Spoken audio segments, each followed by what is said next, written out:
선한목자교회 주일 3부 예배에 오신 모든 성도님들을 주님의 이름으로 환영합니다.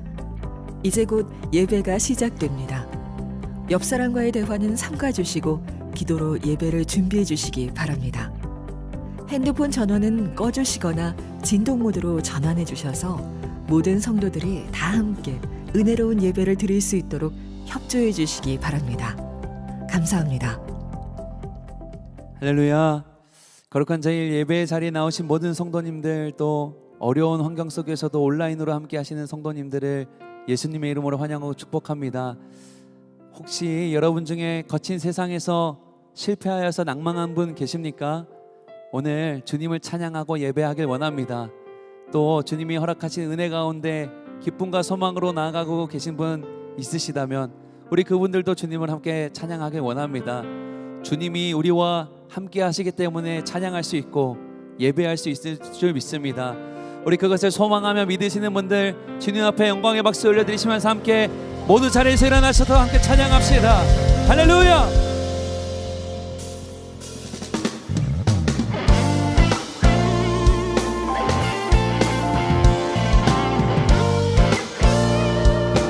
거친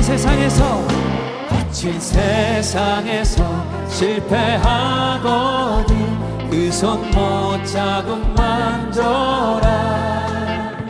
고된 일 하다가 힘을 얻으리 그 손 못 자국 만져라. 거친 세상에서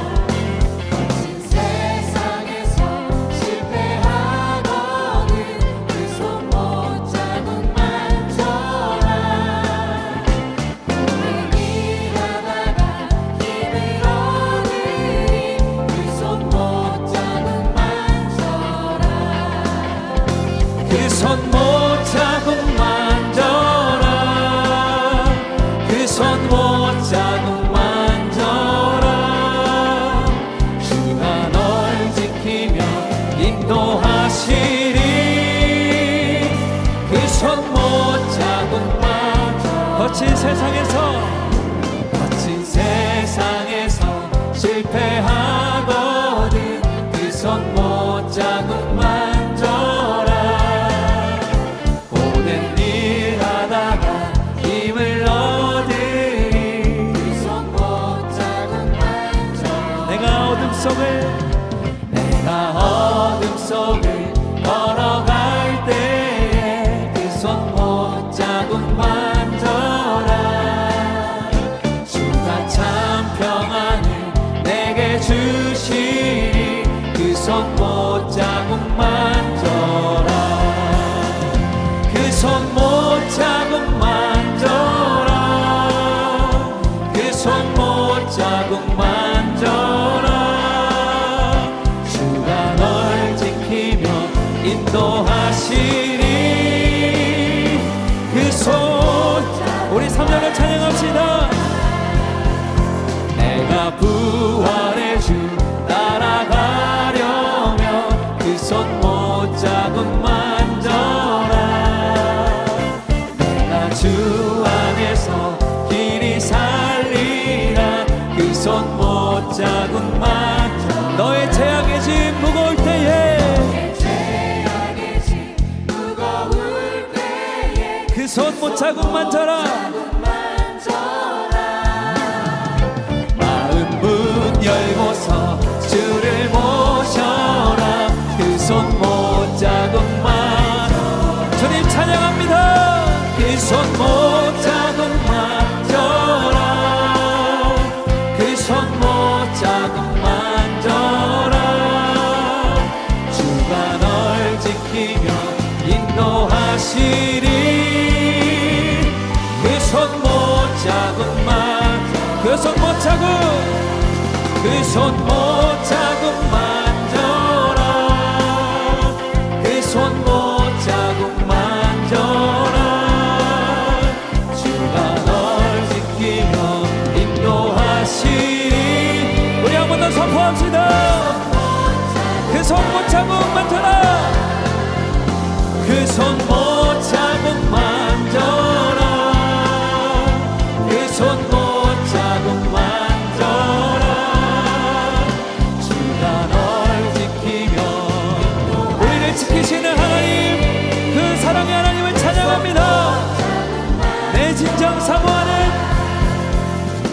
진정 사모하는 친구가 되신 구주 예수님은 아름다워라. 산 밑에 백합화요 빛나는 새벽별 주님 영원할 길 알주 없도다. 한번 더. 내 진정 사모하는 친구가 되신 우리 예수님은 아름다우십니다. 산 밑에 백합화요 빛나는 새벽별 주님 영원할 길 아주 없도다. 내 마음이 아플 적에 큰 위로 되시며 나 외로울 때 좋은 친구라. 주는 저 산 밑에 백합 빛나는 새벽별 이 땅 위에 비길 것이 없도다. 할렐루야.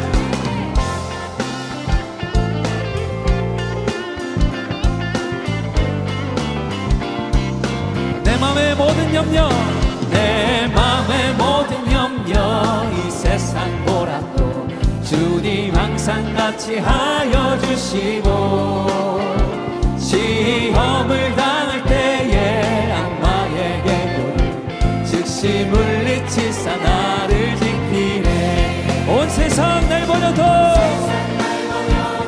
주 예수 안 버려 끝까지 나를 돌아보시니 주는 저 산 밑에 백합 빛나는 새벽별 이 땅 위에 비길 것이 없도다. 내 맘을 다하여서 주님을 따르며 길이 나를 사랑하리니 물불이 두렵지 않고 상공도 겁없는 이유는 주님이 우리와 함께 하시기 때문입니다. 아멘.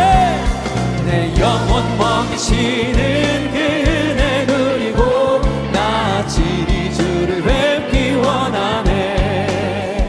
주는 저 산 밑에 백합 빛나는 새벽별 이 땅 위에 비길 것이 없도. 내 영혼 먹이시는 주님께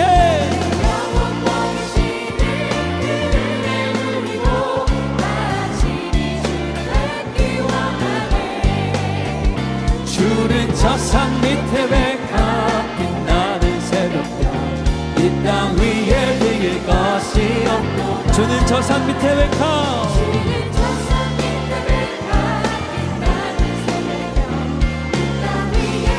우리 예수님은 주는 저 산 밑에 백합 저 산 밑에 백합 빛나는 새벽별 이 땅 위에 비길 것이 없도다.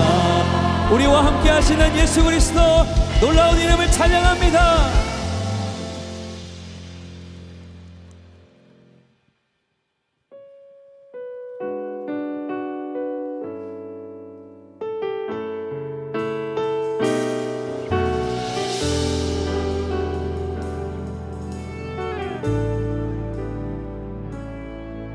나의 사랑 너는 어여쁘고 참 귀하다. 어느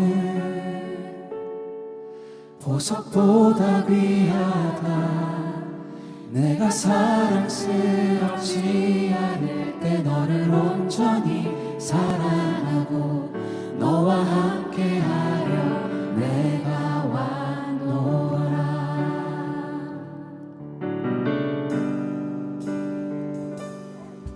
주의 사랑 이 사랑은 결코 변치 않아. 모든 계절 돌보시네. 푸른 마르고 꽃은 시들나 주의 말씀은 지치네.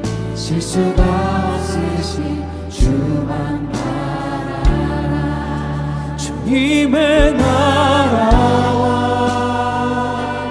뜻이 나의 삶 속에 임하시며 주님 알기를 주만 보기를 소망해.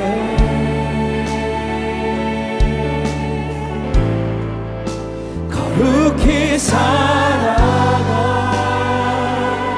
힘과 두려움 없는 믿음 주신 나의 하나님, 완전한 사랑 찬양해.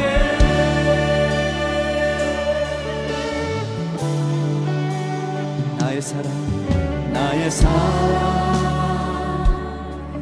너는 어여쁘고 참 귀하다. 어느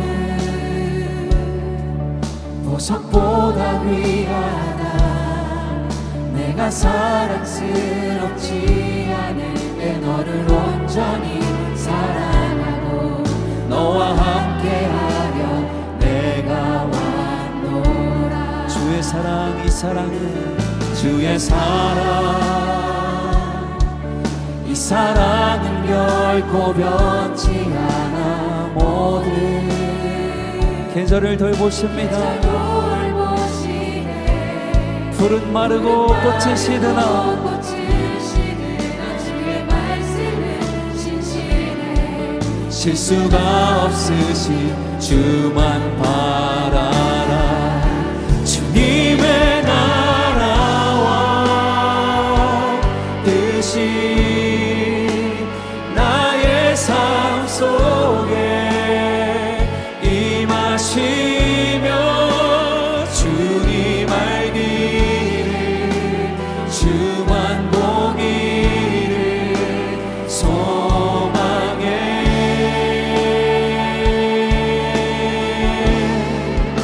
거룩히 살아갈 힘과 두려움 없는 믿음 주신 나의 하나님, 완전한 사랑 찬양해. 한 번 더 찬양합시다. 주님의 나라와 뜻이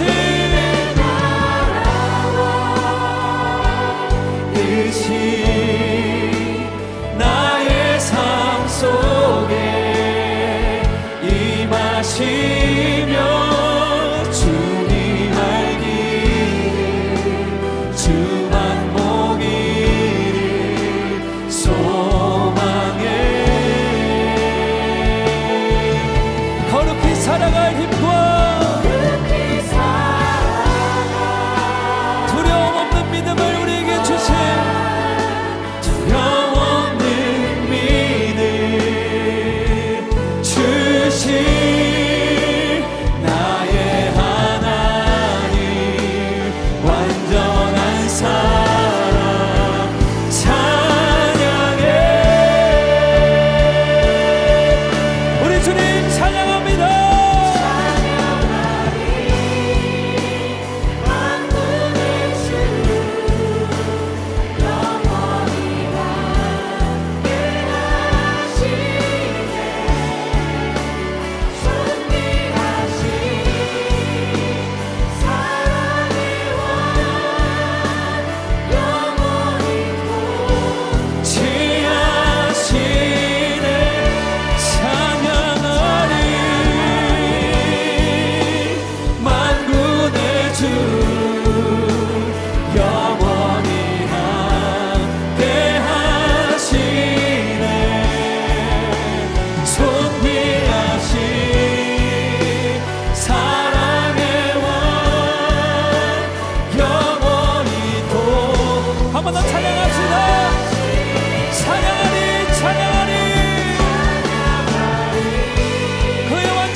나의 삶 속에 임하시며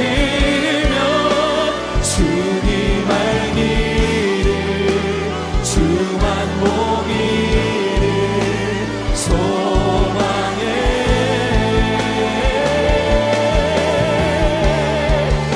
거룩히 자라가 힘과 두려움없는 믿음 주신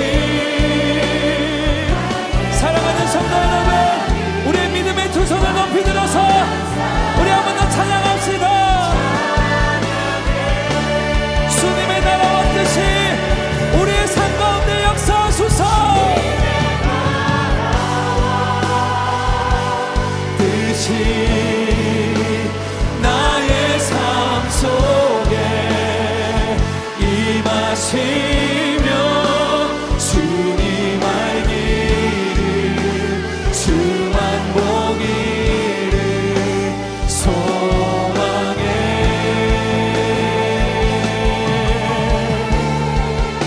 거룩히 살아가 힘과 두려움 없는 믿음 주신 나의 하나님 완전한 사랑 찬양해. 그 하나님은 거룩하신 하나님이십니다.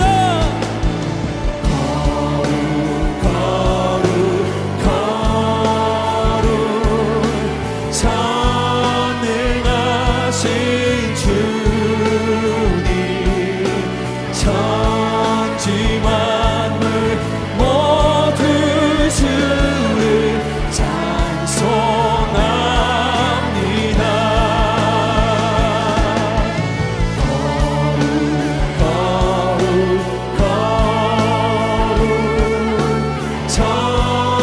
전능하신 주님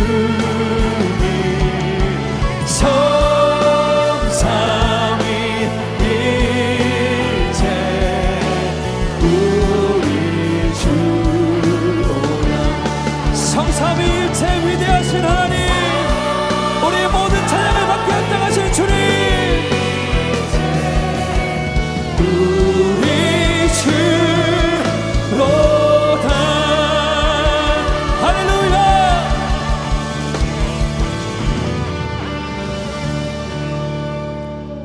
모두 자리에 앉으시겠습니다.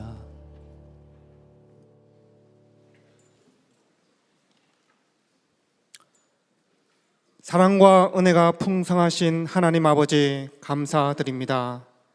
거룩한 주일 성도들과 함께 하나님 전에 나아와 찬양과 경배를 드리오니 받아주시옵소서. 사모함과 감사함으로 믿음으로 주님께 저희의 마음과 사랑을 드립니다. 우리의 허물과 죄로 죽어있던 저희들에게 찾아오셔서 당신의 존귀한 자녀로 삼아주시고 세상의 어둠 가운데 헤매지 않고 하나님 나라의 빛 가운데 거하게 하신 우리 주님께 마음을 다하여 감사드리며 경배합니다.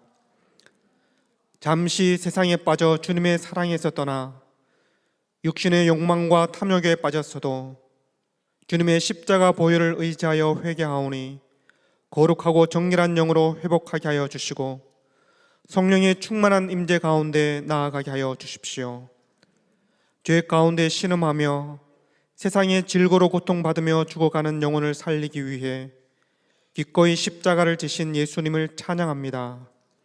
사순절 기간 허락하신 특별한 기도의 자리에서 주님 안에 거하며 하나님 아버지와 저희를 화목케 하신 주님의 십자가 은혜가 부어지게 하시고 탄핵 전국으로 나누어지고 갈라진 이 민족의 마음이 하나가 되어지는 특별한 은혜를 허락하여 주십시오.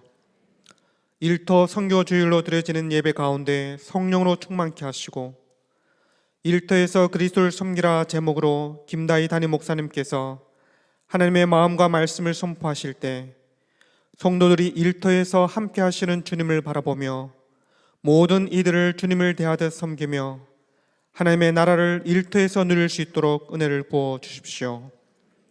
하나님을 경외함으로 예배를 섬기는 모든 봉사자들에게 주님의 몸된 교회를 섬기는 기쁨으로 충만케 하시고 그 수고와 헌신을 향기로운 제물로 받아 주시옵소서.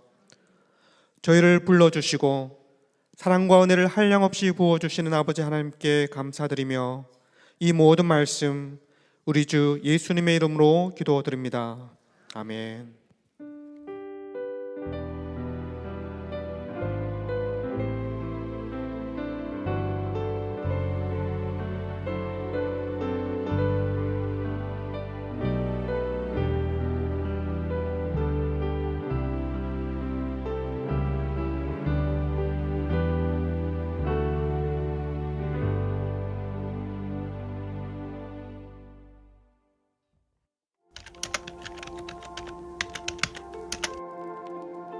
제가 이 사업을 시작할 때 정말 많은 유혹들이 있었어요. 이 업계에서 내가 과연 좀 정직하게 이게 과연 될까라는 이런 믿음과 확신은 솔직히 없었던 것 같아요. 그 마음을 끝까지 지킬 수 있도록 인도하여 주시고 하나님을 더 알아갈 수 있게 해주심에 너무 감사드립니다.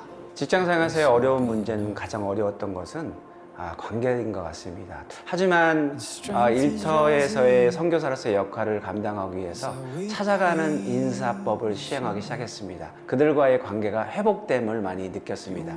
이 모든 것이 하나님께서 저에게 은혜를 베푸셨던 것 같습니다. 우리 예배해야 됩니다. 모여서 예배해야 돼요. 그러나 월요일이 되면 먼데이 크리스천이 되어서 세상 속으로 침투해야 됩니다.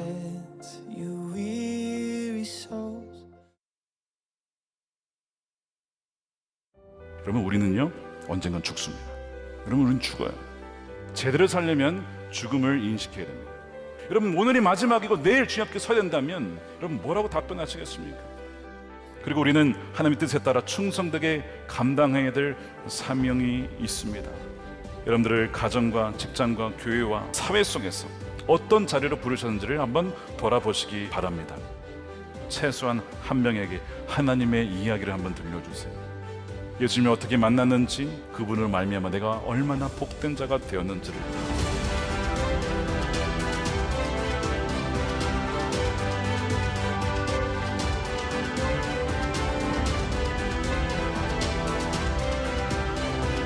이 영광스러운 사명에 동참하는 저와 여러분들이 되시기를 주님의 이름으로 축원드립니다.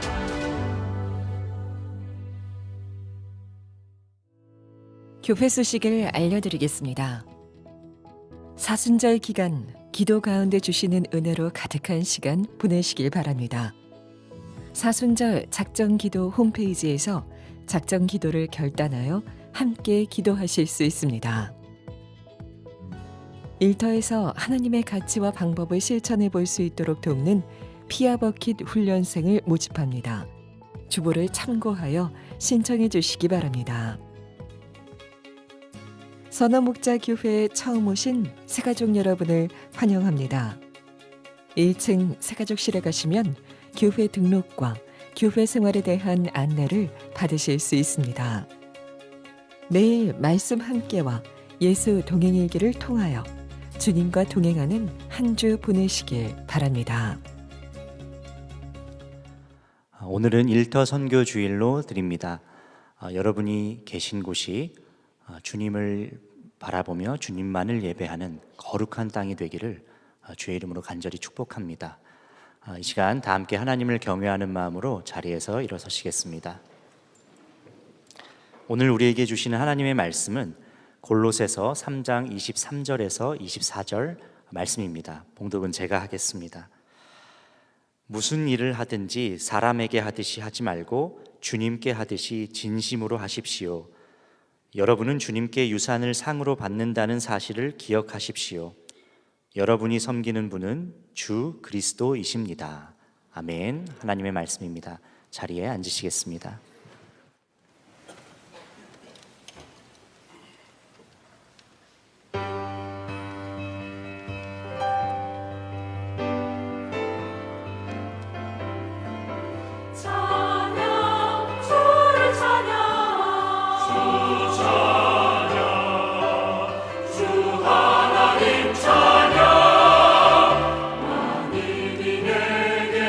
있으며 그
네, 글로리아 힘찬 찬양 감사합니다. 주님께 드려주는 찬양인 줄로 믿습니다. 감사드리며 우리 좌우에 앞에 계신 분들에게 인사하겠습니다. 하나님께서 당신을 진짜 사랑하십니다. 우리 인사하겠습니다. 포인트는 진짜입니다. 다시 하겠습니다. 하나님께 당신을 진짜 사랑하십니다.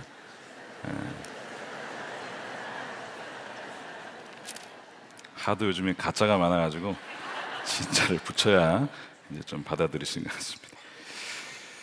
네, 오늘은 일터 선교 주일로 구별하여 드립니다. 일터에서 그리스도를 섬기라라는 제목의 말씀을 나누겠습니다. 주님께서 우리를 사랑하셔서 우리 위해서 십자가에서 죽으셨고 자녀 삼아 주셨습니다. 뭐 그것만으로 우리가 받은 은혜는 이루 말할 수가 없죠. 근데 주님께서 부활하시고 승천하시면서 우리에게 부탁을 하신 게 있어요.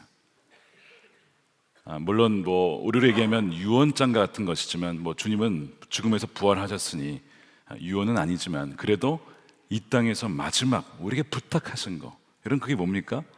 지상대 위임령이라고 하는 것이죠.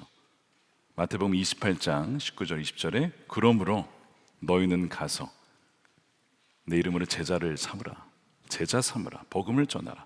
사도행전 1장 8절에는 오직 너희가 성령이 임하면 너희가 권능을 받고 땅 끝까지 이르러 내 증인이 되리라. 이 두 가지를 얘기를 하십니다. 그러니까 우리가 주님 앞에 이제 서게 되면 주님께 보고를 해야 돼요. 주님께서 부탁하신, 저를 믿어 주셔서 위임해 주신 그 사명을 이렇게 감당하고 왔습니다. 라고 보고서를 이제 준비해 드려야 됩니다. 만일 여러분 오늘이 이제 우리의 마지막 삶이고 내일 주님 앞에 서야 한다면 보고하실 준비가 되셨습니까? 라고 하면 아직 보고서 다 못 썼어요 나가신 분들이 아마 대부분이실 겁니다. 여러분 우리의 선교지가 어디입니까? 라고 하면 우리 보통 떠올리는 선교지가 있어요. 예를 들면 2019년에 제가 중미, 미국 밑에 있는 곳입니다. IT라고 하는 전 세계에서 가장 못 사는 나라 중에 하나인 그 나라에 갔어요. 정말 그 나라 정말 못 삽니다. 너무 불쌍한 분들이 많아요. 근데 그 나라 중에서도 가장 못 사는 곳이 있었는데 쓰레기 마을이라고 하는 곳입니다. 사진을 잠깐 보시면 쓰레기 마을을 저렇게 지나가는데 사진 하나 찍은 거예요. 하늘은 너무 파란데 땅은 너무 비참한 겁니다. 너무 대조적이죠. 저기에 이제 사람들이 살아요. 쓰레기 마을에. 사람들만 사는 게 아니라 돼지들이 같이 삽니다.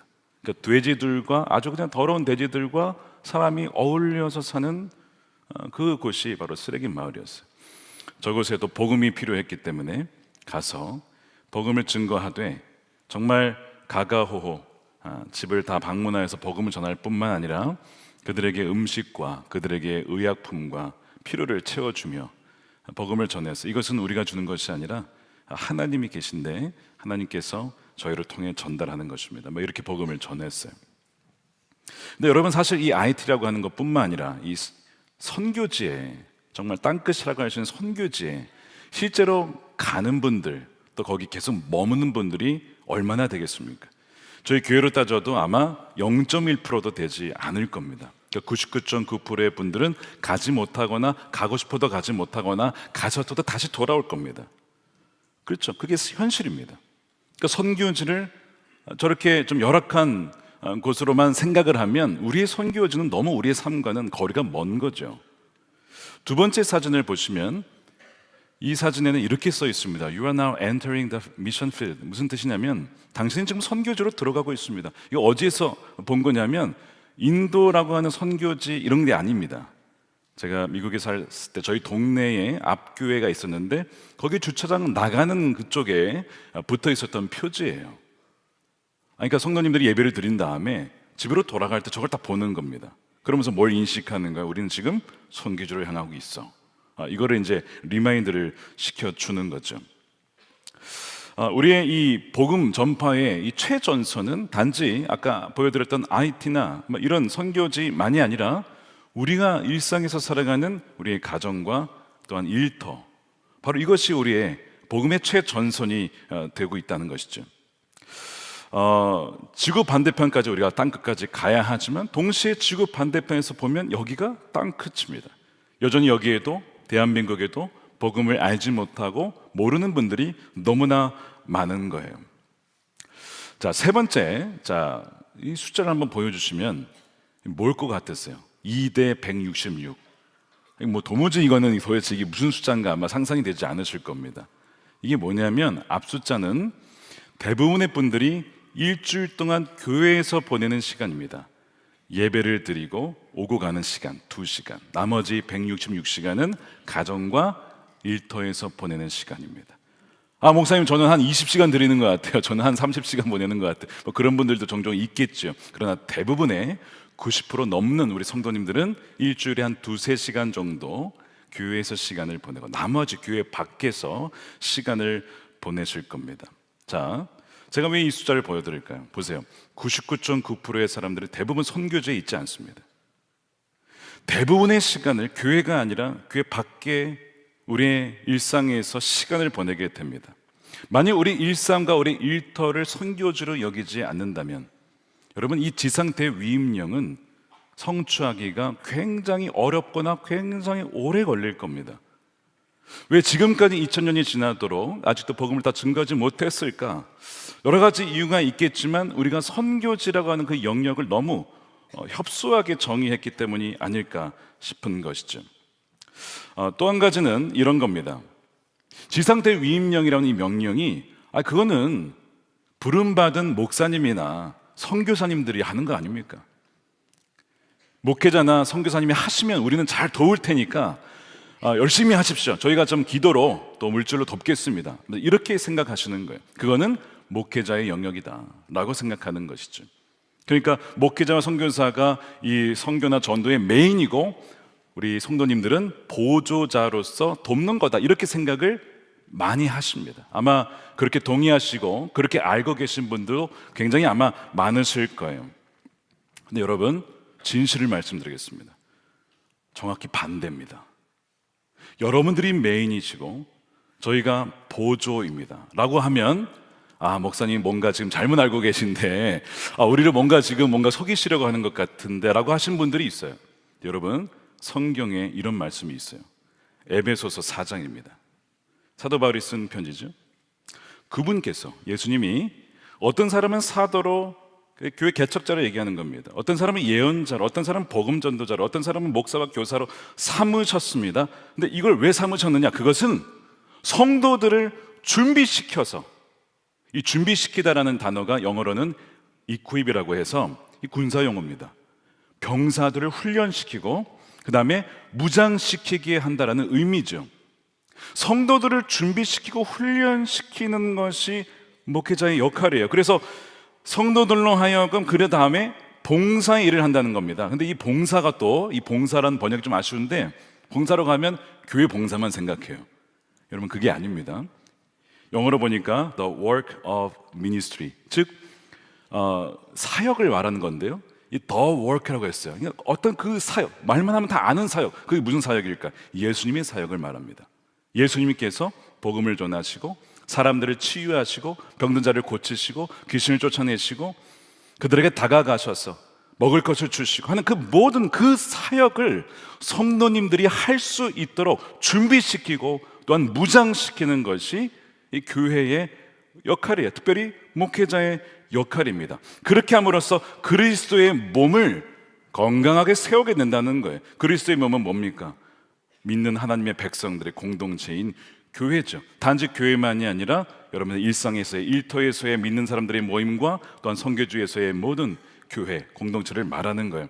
그렇게 할 때에만 13절의 결과가 이렇게 나옵니다. 그리하여, 자, 앞에 거를 다 해야만, 그리하여 우리 모두가 하나님의 아들을 믿는 일과 아는 일에 하나가 되고 온전한 사람이 되어서, 앞에 부분, 이 부분이 없으면 온전한 사람이 될 수가 없다는 거죠.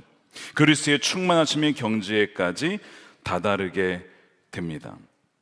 그러니까 목회자가 존재하는 이유가 성도님들을 무장시키고 훈련시켜서 성도님들의 삶의 현장 속에서 일상과 일터의 선교사로서 살아갈 수 있도록 돕기 위해 존재하는 것입니다. 그러므로서 여러분들을 통해서 예수님의 그 사역이 예수님의 그 선교가 이루어지게 된다는 거예요. 이것이 이 에베소 4장의 말씀입니다. 비유를 좀 바꿔서 여러분 스포츠를 한번 생각해 보세요. 야구나 축구를 보시면 코치가 많습니까? 선수가 많습니까? 압도적으로 선수가 훨씬 더 많죠. 필드에 뛰는 것은 다 선수가 뛰지 코치가 뛰지 않습니다. 코치는 예를 들면 타격 코치가 있다. 더 잘 칠 수 있도록 훈련하는 거예요. 투수 코치도 마찬가지죠. 더 잘 던질 수 있도록 도와서 필드에서 선수들이 뛸 수 있도록 돕는 겁니다.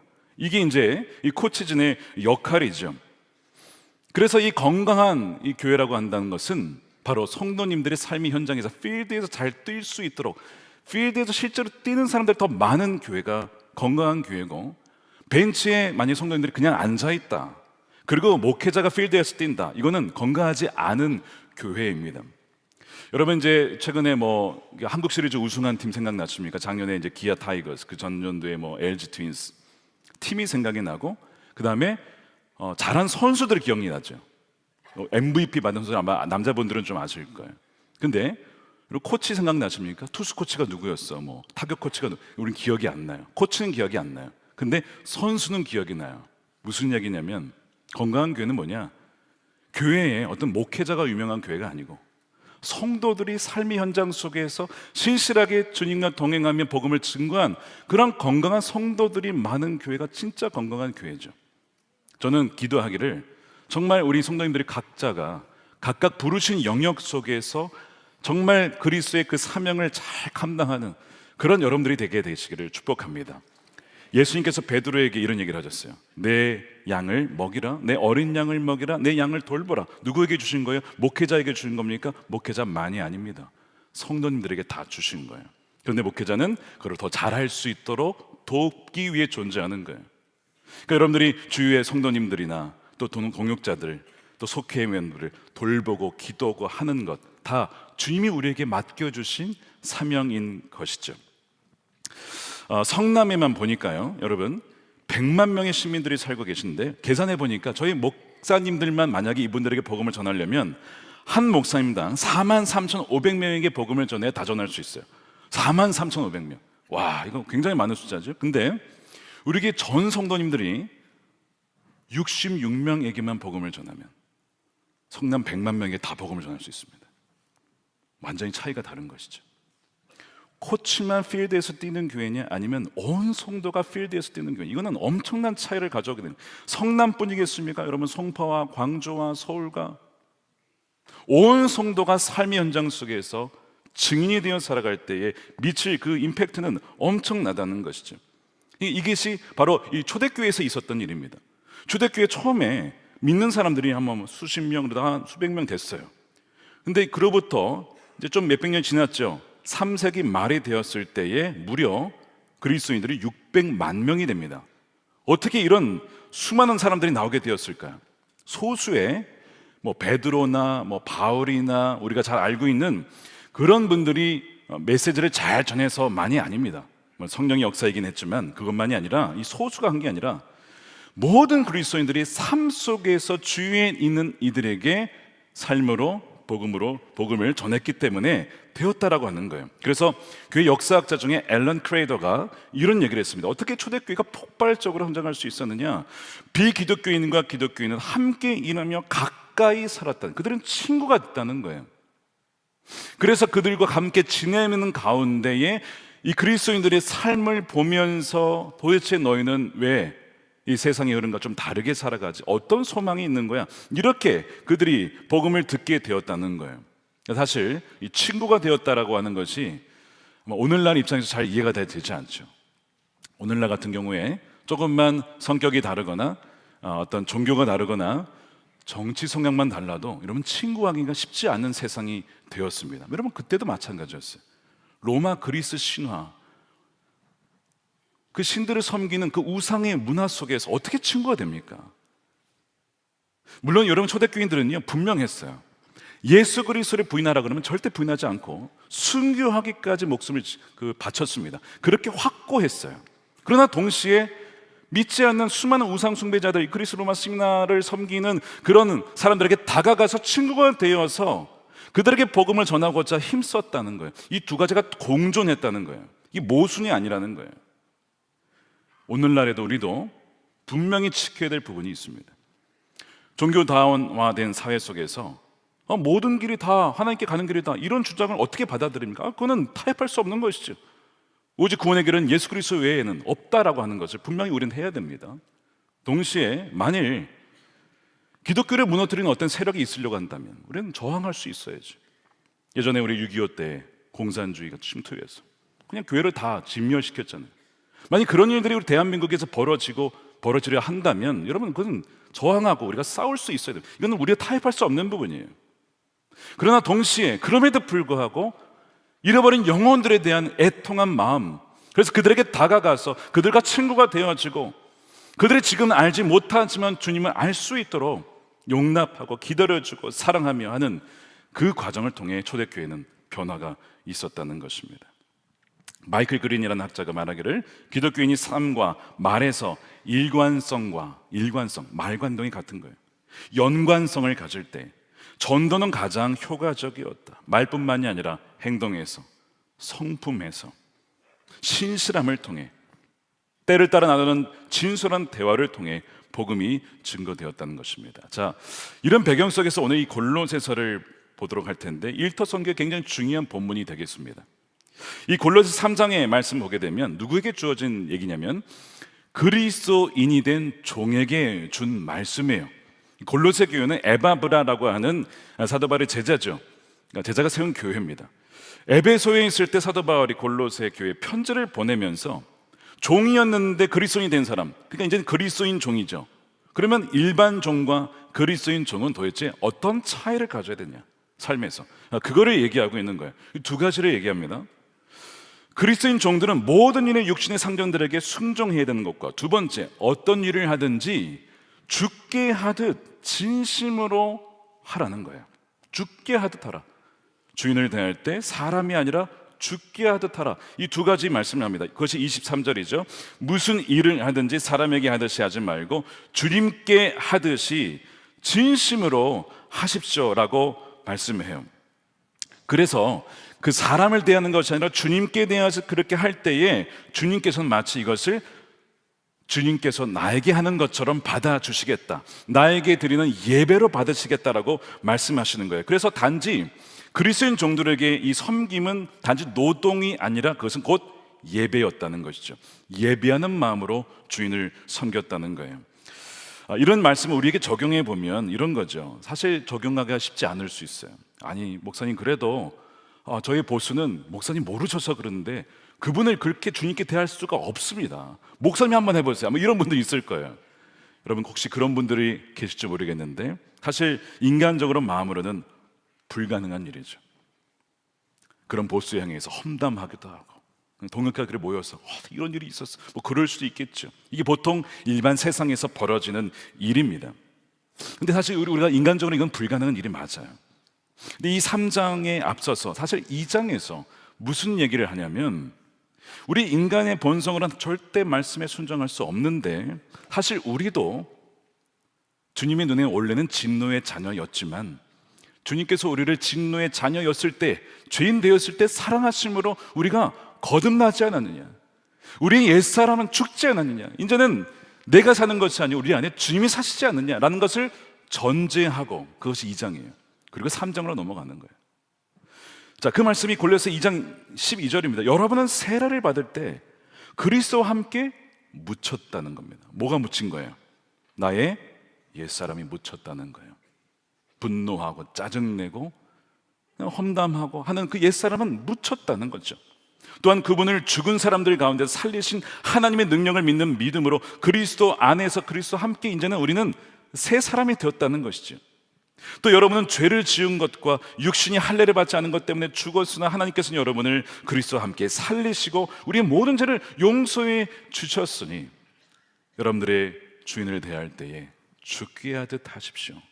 여러분들 안에 계신 성령께서 그것이 가능하도록 할 것이며 여러분들이 그렇게 하실 때에 육신의 상전들이 물을 것입니다. 도대체 너희는 왜 그렇게까지 하느냐, 너의 그 소망이 무엇이냐 라고 물을 것이라는 거예요. 2, 3세기에 터툴리안이라는 교부가 남긴 변증서에 보니까 이 그리스도인 종들의 행적이 남아 있어요. 믿지 않는 주인이 이런 글을 남겼습니다. 우리의 노예들, 이게 이제 믿는 그리스도인들이에요. 종들이죠. 우리 노예들은 탐욕과 거짓에서 자유로우며, 이상하잖아요. 아니 이들은 왜 탐욕스럽지 않지? 그들이 가진 것조차도 주인과 공유한답니다. 그들은 주인을 하나님의 형상으로 섬기되 두려움 없이 오직 양심에 따라 행동합니다라는 기록을 남겼어요. 이상하다는 거예요. 일반 종과 다르다는 것이죠. 그리스도인 종들이 그들의 행동을 통하여 주인들에게 어떤 영향력을 미치고 있어요. 종인데, 노예인데 영향력을 미치고 있어요. 보스에게. 그걸 통해서 주님을 또한 알게 된 일들이 있게 되었기 때문에 그렇습니다. 여러분, 사울에게 쫓기던 다윗을 생각해 보세요. 기름 부음을 받았어요. 사무엘에게. 내 이제 왕이구나. 근데 왕이기는커녕 그 골리앗을 죽인 다음에 광야로 쫓겨나서 도망자가 됐습니다. 그뿐만 아니라 사울이 죽이려고 하면 계속 찾아다니는 거예요. 그 다윗의 입장에서 사울은 이게 죽어야 될 왕이잖아요, 사실은. 그래서 죽일 기회가 왔어요. 엔게디 동굴에 사울이 왔잖아요. 그래서 부하들이 지금 하나님이 붙여주셨다라고 그렇게 할 때에 다윗이 죽이지 않아요. 그는 하나님의 기름 부음 받은 왕이야. 내가 어찌 그를 죽일 수 있겠어? 2차례나 그런 기회를 놓칩니다. 놓치는 게 아니라 그를 보내죠. 내가 죽일 수 없다는 거예요. 다윗에게 입장에서 이 사울을 볼 때에 그냥 일반 왕, 악한 왕으로 보는 것이 아니라 여전히 기름 부음 받은 왕으로 그가 보았다는 거예요. 그거를 보시고 하나님께서 그 모든 장면을 다 보셨어요. 얘가 정말 그렇게 하는구나. 그러면서 이제 우리가 다음 주에 살펴보겠지만 사무엘하 7장에 가면 다윗에게 하나님이 언약을 하십니다. 다윗 언약으로 알려진 본문이에요. 무슨 얘기냐면 이런 거예요. 다윗아, 너의 자손 대대로 왕위가 끊어지지 않을 거야. 너의 후손은 계속 왕이 되고 왕이 되고 왕이 되고 왕이 되고. 그것이 어떻게 성취가 됩니까? 예수 그리스도를 보내주셔서 다윗의 후손 예수 그리스도를 통해 영원히 통치하시는 왕이 오시잖아요. 그게 성취가 되거든요. 아니 다윗이 이제 그 은혜를 이제 약속을 받고 나서 이런 얘기를 해요. 어찌 저 같은 자에게 그런 은혜를 베푸십니까? 막 감격을 해요. 여러분, 어떻게 이 은혜를 받았나요? 이건 전적인 하나님의 은혜거든요. 은혜는 선물인 거예요. 저와 여러분에게 그런 은혜가 부어진 줄로 믿습니다. 십자가 예수 그리스도 안에서 이미 부어진 것이죠. 그 은혜인데 동시에 또 하나의 이유를 찾는다면 하나님께서 주신 그 은혜에 응답하여 믿음으로 순종으로 반응했기에 하나님 마음에 합한 자로서 그에게 또 특별한 은혜를 부어주신 것입니다. 그러니까 무슨 일을 하든지 누구를 만나든지 주님께 하는 이 마음이 주님께서 보시기에 너무 귀하고 그것을 나에게 드리는 예배로 주님은 받으신다는 것입니다. 여기 오늘 본문에 보니까 무슨 일을 할 때에도 주님께 하듯 하라고 말씀하고 있어요. 우리의 모든 일상이 어떤 일이 작업조차도 하나님께 하듯 할 수 있다는 겁니다.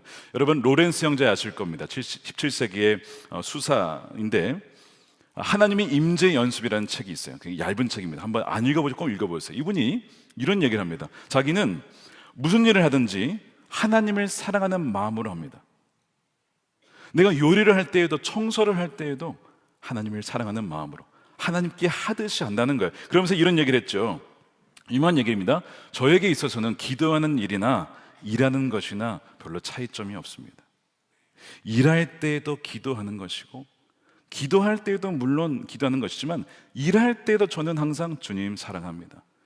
주님 청소할 때에도 주님 제가 이 방을 청소함으로 주님께 올려드립니다. 사랑하는 우리 형제들이 기뻐할 것입니다. 그 또한 주님이 기뻐하시는 것입니다. 이런 식으로 일을 할 때에도 계속 주님을 생각하면서 하는 거예요. 이런 얘기를 합니다.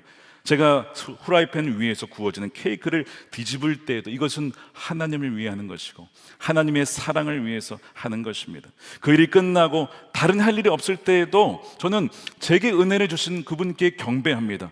심지어 바닥에서 지푸라기 하나를 집어든 청소를 할 때에도 하나님의 사랑으로 행하는 가운데 하나님의 임재를 누립니다. 모든 일상, 작은 일상조차도 하나님께 드리는 예배가 된다는 거예요. 이것이 하나님의 임재 연습입니다. 자, 그렇게 상관을 그렇게 대하고 모든 일을 그렇게 주님을 사랑하는 마음으로 할 때에 오늘 약속이 뭐가 있냐면 주님의 상이 있다는 겁니다. 자, 24절 보십시오. 여러분은 주님께 유산을 상으로 받는다는 사실을 기억하십시오. 기업의 상이라고 개정판은 번역을 했어요. 유산을 상으로 받는다. 주님이 주시는 유산이 있다는 거예요. 왜 유산 얘기를 꺼내냐면 여러분, 종들에게는 그 당시에 유산이 없었습니다. 땅도 받을 수 없고 재산도 물려받을 수 없고 아무것도 없어요. 인간 취급을 받지 못했어요. 그냥 그러다 죽는 겁니다. 근데 그 종들에게 유산이 있다라고 하니 이 단어 자체가 굉장히 충격적인 것이죠. 근데 주님이 주신 유산이에요. 이 뭡니까? 바로 하나님 나라의 자녀된 특권과 하나님 나라의 영광과 하늘의 보화와 영원한 생명이라고 하는 주님이 주시는 기업이 여러분들에게 준비되어 있다는 거예요. 그러니 그것을 어떻게 알 수 있느냐? 우리의 삶에서 누구를 만나든지 주님께 대하는 그 마음 속에 그에게 믿음이 있고 그에게 은혜가 있다는 것, 바로 그 자들에게는 이 놀라운 주님의 유업이 준비되어 있다는 것입니다. 저와 여러분들에게 이것이 부어진 줄로 믿습니다. 그래서 오늘 이 말씀이 너무나 중요한 것이죠. 우리 일생에서 어떤 일을 할 때에도 누구를 대할 때에도 주님께 하듯 해보라는 거예요. 근데 말씀이 여기서 그치지 않습니다. 이 원리가 종들에게만 주어진 것이 아니라 주인에게도 주어졌습니다. 그것이 4장 1절입니다. 우리 함께 읽어보겠습니다. 시작. 주인된 이 여러분, 정당하고 공정하게 종들을 대우하십시오. 여러분도 하늘의 주인을 모시고 있다는 사실을 아시기 바랍니다. 당시에 여러분, 노예는 도구였습니다. 말하는 도구라 불려졌어요. 그냥 물건인데 말하는 물건이야. 이게 노예였습니다. 인권이란 건 존재하지 않았죠. 그런데 그런 당시에 종들을 정당하게 대우해주고, 정말 이 종들도 하나님의 형상으로 지음받은 인간의 존엄성이 있다는 것을 강조한 말씀이 바로 이 말씀이죠. 여러분, 현대의 법 체제가 다 성경의 근간에 있다는 걸 아십니까? 다 성경에서 나온 원리에서 인간의 어떤 인권이라고 하는 것 바로 성경에서 나온 거예요. 종들을 그렇게 대하라는 거예요. 심지어는 더 나아가서 종들을 형제처럼 대하라고까지 말씀을 하죠. 근데 사실 오늘날 우리가 보게 되면 우리 종이라는 개념은 없지만 여러분, 직원이라고 생각해 봅시다.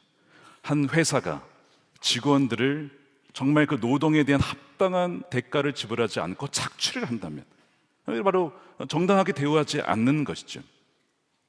몇 년 전에 한 PD가 스스로 목숨을 끊으면서 이런 얘기를 했어요.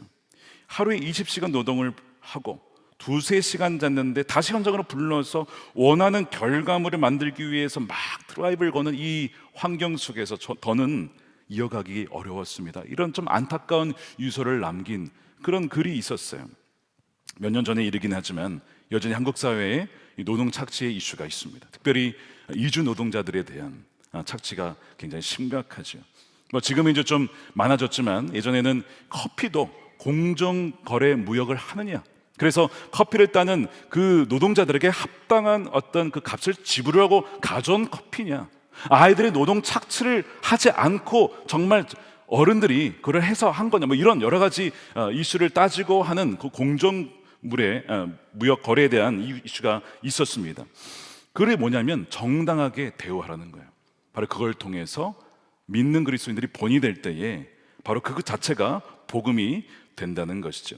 빌레몬서에 보니까 이런 얘기가 나와요. 사도 바울이 도망간 이 종 오네시모에 대해서 이 주인 빌레몬에게 그를 용서해주고 그를 형제처럼 대우해달라고 하는 요청이 나옵니다. 빌레몬서 1장 16절입니다. 이제부터는 그는 종으로서가 아니라 종 이상으로 사랑받는 형제로 그대의 곁에 있을 것입니다 라고 하면서 그를 받아주라고 하는 거예요. 당시에 도망간 종은 그냥 죽는 겁니다, 잡히면. 근데 그 종을 용서해주고 형제처럼 맞이해 주십시오. 그러니까 빌레몬이 아마 그렇게 했던 것 같아요. 나중에 이 오네시모가 초대교회 역사에 의하면 주교가 되었다는 기록이 있습니다. 야, 종이 어떻게 주교가 될까? 이 말도 안 되는 일이 복음 안에서 이루어졌다는 거예요. 사회를 완전히 변혁시키는 것이었죠. 오늘날 크리스천 기업가나 리더들이 자신의 동역자들을 공정하게 대하고 사랑으로 대한다면 어떻게 될까? 이것이 복음을 삶으로 증언하는 것이고, 이것이 지극히 작은 자에게 하는 것이 주님께 드려지는 예배가 된다는 것입니다. 지난 금년 성령 집회 때 임정택 대표, 히스빈스 대표님이 오셔서 귀한 간증을 해 주셨어요. 이분은 창업을 해서 장인 바리스타를 통해 사회적 기업을 세우신 분입니다. 근데 이분의 이야기가 우리 많은 성도님들의 소위 신금을 울렸습니다. 아마 보지 않으신 분들은 아직 꼭 보시면 좋겠어요. 너무 귀한 간증을 해주셨어요. 왜 신금을 울렸을까? 이분이 간증한 내용 중에 이런 게 있었어요. 카페를 창업해서 1호점, 2호점 막 이런 내용 때문에 신금이 울렸을까? 여러분 그렇지 않을 거라고 생각합니다. 무에서 유를 창조해서 여러분 그것도 아닌 것 같아요. 왜 신금이 울렸을까? 이런 겁니다. 세상에서는 대체로 조현병과 같은 정신병을 앓는 이들을 고용하지 않습니다. 고용하지 않아요. 대기업 통계에 의하면 대기업의 70%가 수억, 수십억, 수백억을 차라리 벌금을 내더라도 장애인은 고용하지 않겠다는 입장을 갖고 있습니다. 아니, 장애인 고용했다가 회사에 문제가 되면 누가 책임져? 이런 이제 입장인 거예요. 이해가 되죠. 근데 이런 세상 속에, 각박한 세상 속에 병들고 아픈 이들을 아무도 케어하지 않고 고용하지 않으려는 세상 속에 이 임정덕 대표가 받은 비전이 소외되고 병들 아픈 이들을 케어하고 돌보면서 그들이 전문가로 설 수 있도록 하여 그들도 사회에 공헌할 수 있다는 것을 보여주자. 그래서 장애인들을 고용하여 트레이닝 시켜서 그들을 바리스타로 양성하는 그런 카페를 이제 시작을 하게 된 건데, 이것이 사회에 엄청난 영향을 미치게 되는 거죠. 참 간증이 참 다 귀했지만 이 만철쌤이라고 하는 한 바리스타 선생님의 고백이 참 마음에 저에겐 남았습니다. 이 만철쌤이 어느 날 고객에게 커피를 내려주고 그 고객이 너무 좋아하니까 자기도 너무 기뻤어요. 나도 누군가에게 행복을 줄 수 있구나. 그러면서 이제 기도하러 간 사이에 거기에서 이제 이 임 대표님과 대화를 하는데 이런 얘기를 하시더라는 것이죠. 임 대표, 내가 그동안 어떻게 살아왔는지 알잖아. 20대에 정신병이 발병해서 20년 이상 정신병을 앓고 20번 이상 입퇴원을 반복하고 자살 시도를 3번 하고 인생에서 나를 가장 좋아하는 사람 아무도 없고 소망도 없는 인생, 나 너무 외롭고 괴로웠는데 43년 만에 처음으로 나 너무 행복하고 가장 행복해, 너무 행복해. 왜 사람들이 살려고 하는지 이제 알 것만 같아 라고 하는 그 고백이 이 임 대표님께 가장 남는 고백이었다는 거예요. 지난 2009년 이후에 창립 이후에 많은 좋은 일들이 있었지만 그것이 나에게 행복을 준 것이 아니라 그건 오래가지 못했고, 뭐 창업을 해서 카페가 늘어나고 이런 거 돈을 벌 이런 거는 오래가지 못했는데 그 만철쌤의 고백, 나 너무 행복해라고 하는 그 고백이 자기에게 너무나 큰 행복을 주더라는 것이죠. 이 감동이 어디에서 일어났느냐? 일이 일어난 것이 교회가 아니라 교회 밖, 우리의 일터 그리고 선교회지에서 일어난 일입니다. 저는 이제 이 이야기를 들으면서 우리 선한목적교회 성도님들의 삶 속에서도 뭐 거창한 것이 아니라 여러분들의 삶의 현장 속에서 사랑하며 용납하며 기다려주며 기도해주며, 그래서 정말 작은 자 한 명을 정말 치유하고 주님께로 돌이키며 품어줄 수 있는 그런 역사가 일어나는 우리 정말 성도님들이 되었으면 참 좋겠다. 그렇게 더욱 기도하게 되었습니다. 어떤 교회나 이름이나 목회자가 알려지는 것이 아니라 그런 빛된 사랑의 그리스도인들이 배출되고 훈련되어지는 교회, 정말 그것이 정말 복된 교회인 것이죠. 어떻게 그것이 가능하냐? 무슨 일을 하든지 주님께 하든 진심으로 할 때에, 전심으로 할 때에 그런 열매가 있게 된다는 거예요. 사랑하는 여러분, 학교나 직장이나 가정이나 우리의 일상이 선교지라고 하는 것입니다. 여러분들을 주님께서 일상의 일터의 선교사로 부르셨어요. 로마서 12장 1절에 보면 이렇게 되어 있습니다. 자, 로마서 12장은 로마서 1장에서 11장을 쭉 얘기한 다음에 십자가의 복음을 얘기했어요. 우리는 이미 죽었고 이제는 주님과 함께 삽니다. 우리가 그런 은혜를 받았습니다. 그렇다면 우리가 어떻게 살아야 됩니까가 12장 1절이거든요. 이렇게 얘기합니다. 그러므로 우리가 이런 은혜를 받았으므로 나는 하나님의 자비하심을 힘입어 여러분에게 권합니다. 여러분의 몸을 하나님께서 기뻐하실 거룩한 산 제물로 드리십시오. 이것이 여러분이 드릴 합당한 예배입니다. 우리의 온 삶이 주님께 드려진 예배가 되어야 된다는 거예요. 우리의 일상이, 우리의 일터가 주일만이 아니라 우리 월요일부터 토요일까지의 일상이 주님께 드려지는 예배가 될 때에 주님께서 그것을 기쁘게 받으신다는 거예요. 우리의 삶의 예배로 하나님께 영광을 드리는 저 여러분 되시기를 축복합니다. 다시 한번 우리가 이 사진을 좀 보도록 하겠습니다. 자, 우리가 이제 예배를 마치면 가는 곳은 우리 단지 가정이 아니고 우리 일터가 아니라 어떤 것이라고요? 우리의 선교지로 들어가게 되는 것입니다. 저나 우리 목회자나 선교사님들만 선교를 하는 것이 아니라 저희는 여러분들의 선교지에서 잘 할 수 있도록 기도하고 서포트하고 돕는 거예요.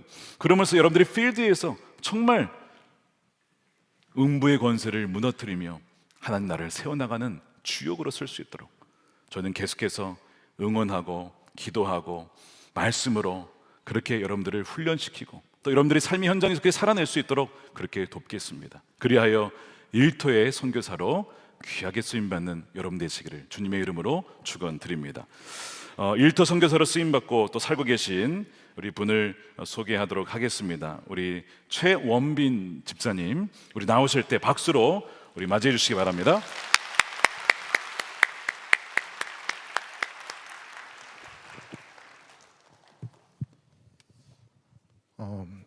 저는 대학을 졸업하고 영업직으로 취직했습니다. 계약직부터 시작하여 정규직 그리고 관리자가 되기까지 7년의 시간 동안 그 안에서 최고가 되기 위해 그리고 돈을 많이 벌기 위해 남들보다 열심히 일했습니다. 그러면서 확신한 것은 돈을 많이 벌고 치열한 경쟁에서 이기기 위해서는 절대 말씀대로 살 수 없다였습니다. 그런 확신을 가지고 회사 생활을 하다 보니 동료를 이기기 위해 내가 알고 있는 유익한 정보는 숨기고 나에게 불리한 내용은 말해서는 안 되며 내가 생각하기에 정말 좋은 것을 판매하는 것이 아니라 회사에서 요구하는 대로 판매하는 것이 당연한 거라고 여기게 되었습니다. 그 방법을 믿고 달려간 끝에 결국 저는 최우수 사원이라는 명의를 얻었습니다. 남들보다 많은 연봉을 받았고 나의 방식을 교육하며 그렇게 하지 못하는 직원을 보며 한심하다고 생각했습니다. 저는 세상에서 인정받고 그 돈으로 베풀고 헌금하는 것이 하나님께 영광 돌리는 거라고 생각했습니다. 크리스천인 내가 무시받으면 하나님도 무시받는 거라고 생각했습니다. 그런 저는 저의 경험과 능력을 믿고 회사를 과감히 퇴사했습니다. 그리고 사업을 시작했습니다. 매장이 늘어가고 매출이 오르고 완벽하다고 생각하는 노후까지 계획했습니다. 그러나 금방 끝날 것 같았던 코로나는 점점 악화되었고 버티고 버티다 결국 폐업을 하게 되었습니다. 그 순간에도 저는 하나님의 마음을 알지 못했습니다. 다시 돈을 많이 벌어 재기해야겠다는 생각뿐이었습니다. 그렇게 다시 돈을 많이 벌 수 있다던 새로운 분야에서 영업을 시작했지만 뜻대로 되지 않았고 작년 한 해 동안 주님은 저에게 재정을 허락하지 않으셨습니다. 그렇게 괴로운 재정의 훈련을 받는 중 예배를 드리는데 마태복음 6장 33절 말씀을 마음에 주셨고 그 말씀을 믿고 기도하기 시작했습니다. 그런즉 너희는 먼저 그의 나라와 그의 의를 구하라. 그리하면 이 모든 것을 너희에게 더하시리라. 아멘. 퇴근 후 마가다락방에 들러 기도하고 집으로 돌아오기를 한 달. 처음에는 나의 유익을 얻기 위한 기대로 하나님의 나라를 위해 기도했습니다. 이렇게 하면 나머지는 하나님이 다 해결해 주시겠지 라고 생각했습니다.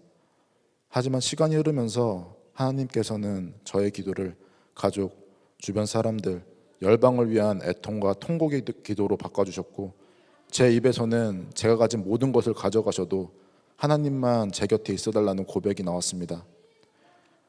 놀랍게도 한 달의 기도 이후에 그동안 벌지 못했던 재정을 모두 채워주시고 새로 이직한 회사에서도 인정받게 해주셨습니다.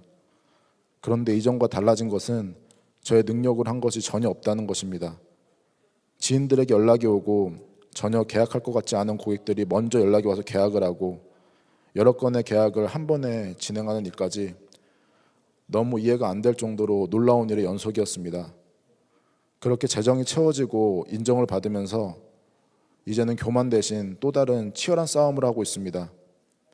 정직하게 일할수록 나의 수익이 줄어들 수밖에 없는 업무 구조. 회사에 정직하게 보고하지 않고 마음만 먹으면 더 많은 이익을 취할 수 있는 상황에서 매일 매순간 제 마음은 전쟁터입니다. 세상 사람들은 말 안 하면 아무도 모르는 걸 굳이 말해서 손해본다고 유별나고 멍청하다고 할지 모릅니다. 하지만 하나님께서는 손해보더라도 나에게 남는 것이 전혀 없더라도 예수님의 손을 놓지 말라고 하십니다. 중요한 건 내가 돈을 더 벌고 못 벌고가 아닌 예수님과 동행하느냐 못하느냐이기 때문입니다.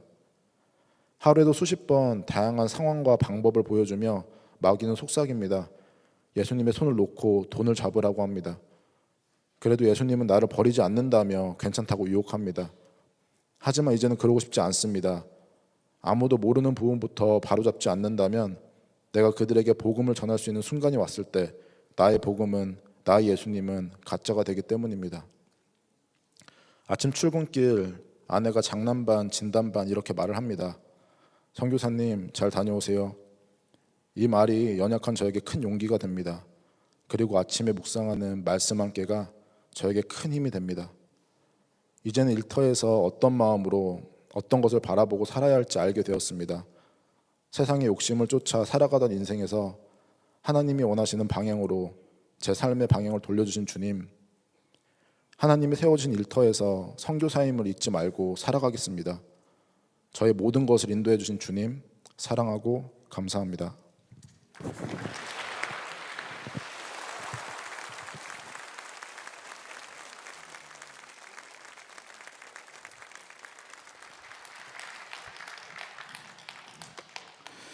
네, 우리 함께 기도하겠습니다. 오늘 우리 일터 선교주일 맞이해서 주님께서 우리를 일터의 선교사로 부르셨음을 알고 지상 대위임령이 선교사님들에게만 주어진 것이 아니라 우리 모두에게 주어진 사명임을 깨닫고 주님, 우리가 그렇게 살아가겠습니다.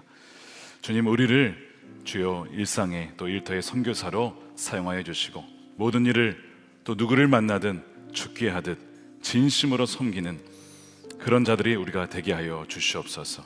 우리 그렇게 결단하실 분들은 우리 가슴에 손을 얹고 기도하겠습니다. 주님께서 오늘 우리에게 귀한 은혜를 주셨는데 이 말씀을 가슴에 새기고 돌아갈 때 우리가 선교지로 돌아가며 혼자 가는 것이 아니라 세상 끝날까지 우리와 함께 하신다는 주님과 함께 동행하며 살아낼 수 있도록 함께 역사해달라고 우리 통성으로 기도하도록 하겠습니다. 살아계신 아버지 하나님 감사합니다. 주님의 은혜를 사모하며 감사를 드립니다. 하나님의 영광 가운데 우리를 사용하여 주시고 아버지 우리를 불러주신 주님의 은혜에 감사를 드립니다. 주님 주여 일터 선교 주일을 맞이하여 하나님 은혜 가운데 주여 우리가 함께 하여 주시고 하나님 맞이하며 나갈 수 있도록 역사하여 주시옵소서. 아버지 하나님 주여 감사하며 찬양하며 주님의 은혜 가운데 우리를 불러주신 아버지 하나님, 일터의 선교사로 일상의 선교사로 하나님 우리를 불러주셨습니다. 가정의 선교사로 우리를 불러주셨습니다. 말에나 무엇을 할 때에도 늘 주님께 하는 그 마음으로 주님께 드려주는 예배로 드려지게 하여 주시옵소서. 하나님 찬양합니다. 하나님 주여 우리 아버지 삶을 통해 하나님 영광을 받아주시옵시고 부르신 우리 모든 성도님들이 하나님 그 사명을 온전히 감당할 수 있도록 역사하여 주시옵소서. 주님 찬양합니다. 주님 영광 받아 주시옵시고 우리 모든 성도를 통하여 너희를 감당케 하여 주시옵소서. 그리스도의 완전한 동장에까지 이를 수 있도록 주 우리를 붙잡아 주시옵소서. 살아계신 아버지 하나님 감사합니다. 일터 선교 주일에 우리를 불러 모아주시고 주님께 예배하며 찬양하며 말씀을 통해 우리의 생각과 우리의 뜻을 바꾸게 하심에 감사합니다. 주님, 우리가 바로 주님께서 우리를 불러주셔서 세움받은 일터 선교사임을 이 시간 고백합니다. 우리의 가정의 선교사로, 일상의 선교사로, 또한 일터의 선교사로 우리를 부르셨사오니 부르신 주님의 뜻에 합당한 삶과 예배로 주님께 영광을 드리게 하여 주시옵소서. 아버지 하나님, 무엇을 하든지 어떤 일을 하든지 하나님께 하듯 죽게 하듯 사랑으로 섬기게 하여 주옵소서. 누구를 만나든지 주님께 하듯 주여 용납하며 섬기며 긍휼히 여기며 그렇게 하나님 살아가는 우리 모든 성도들이 되기를 원합니다. 그것이 바로 마땅히 주님께 드려야 될 합당한 예배인 줄로 믿습니다. 주님, 우리 이 시간에 성령으로 우리 모든 각 사람 가운데 충만케 하여 주셔서 우리 성도들이 거하는 그 영역, 정치, 경제, 사회, 문화, 교육, 가정, 그 모든 과학의 영역 속까지도 주님께서 우리 성도님들을 깊숙이 침투하게 하여 주셔서 예수님의 그 놀라운 사랑과 복음의 그 능력이 우리 성도님들을 통하여 증거되어지고 흘러갈 수 있도록 역사하여 주시옵소서. 아버지 하나님, 이 시간 귀한 것 구별하여 주님께 올려드립니다. 11조를 감사헌금으로 성경금으로 올려드리오니 주의 기쁘신 뜻을 위하여 사용하여 주시고 우리의 인생을 주의 기쁘신 뜻을 위하여 마음껏 사용하여 주시옵소서. 주여, 이 나라를 긍휼히 여겨 주시기를 원합니다. 주여, 이 대한민국을 주님께서 붙잡아 주시기를 원합니다. 하나님, 갈라진 이 나라 주여 주 예수 그리스도 안에 하나 되게 하여 주시고 모든 진리와 공의로 이 나라를 통치하여 주셔서 거짓과 불의가 떠나가게 하여 주시옵소서. 자유민주주의 국가를 무너뜨리려는 어떤 세력이 있습니까? 주여, 모든 권세, 악한 권세가 떠나가게 하여 주시고 하나님의 주권 가운데 이 나라가 온전히 회복되어질 수 있도록 주님 역사하여 주시옵소서. 남과 북이 복음으로 통일되게 하여 주시고 북한의 억눌린 자들이 주여 속히 풀어지게 하여 주시고 김국기, 김정은 목사님, 최충기 선교사님, 장문석 집사님 속히 석방시켜 주옵소서. 복음의 장벽들, 대적하는 마음들, 언어의 장벽, 문화의 장벽 주 예수 그리스도 안에 무너지고 복음이 증거되어 주의 오실 길을 예비하는 자들이 다 되게 되어서 주님이 다시 오실 때에 참 잘하였다 착하고 충성된 종으로 주님 앞에 설 수 있는 자가 되게 하여 주시되 어느 한 명도 바깥 어두운 데 울며 이를 가는 이가 없도록 주여 하나님 한 사람도 예외 없이 하나님의 은혜 가운데 우리를 품어 주시옵소서. 감사하며 예수님의 이름으로 축복하며 기도드립니다. 아멘. 다 같이 일어나셔서 준비하신 예물 드리면서 나의 모습 나의 소유 찬양하겠습니다.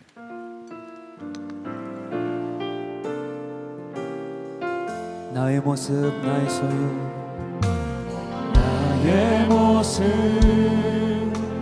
나의 소유, 주님 앞에 모두 드립니다. 모든 아픔 모든 기쁨 내 모든 눈물 받아주소서.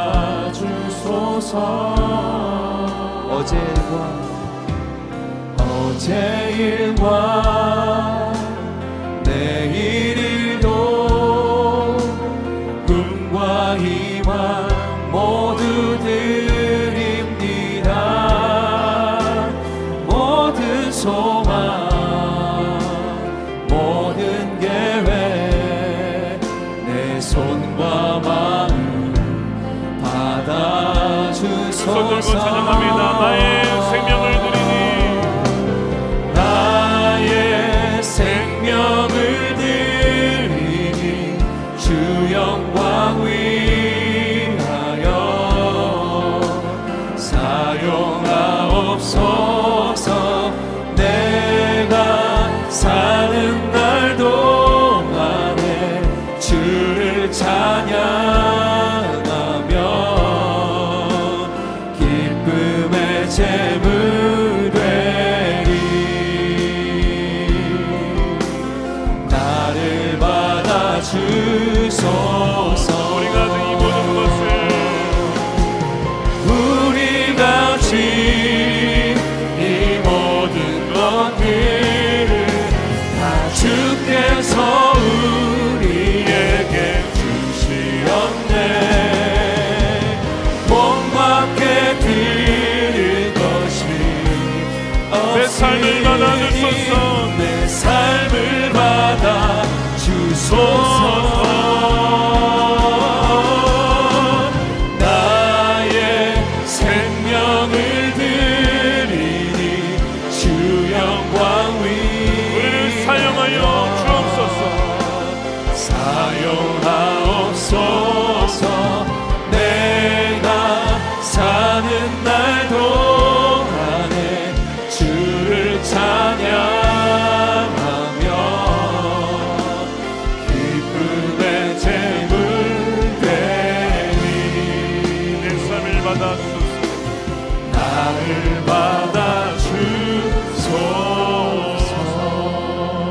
네, 축도하겠습니다. 이제는 우리를 위해 전부를 내어주신 예수 그리스도 크신 은혜와 아버지 하나님의 측량할 수 없는 사랑하심과 우리를 떠나지 아니하시는 성령님의 가마감동 교통케 하심이 일상과 일터의 선교사로 선교적 사명을 감당하고자 다시 한번 주 앞에 결단한 사랑하는 모든 성도들 머리 위에 저들의 가정과 기업과 일터와 사랑하는 자녀들과 다음 세대와 이 교회와 나라와 민족, 조국, 대한민국과 열방 가운데 영원히 함께 하시기를 간절히 축원하옵나이다. 아멘.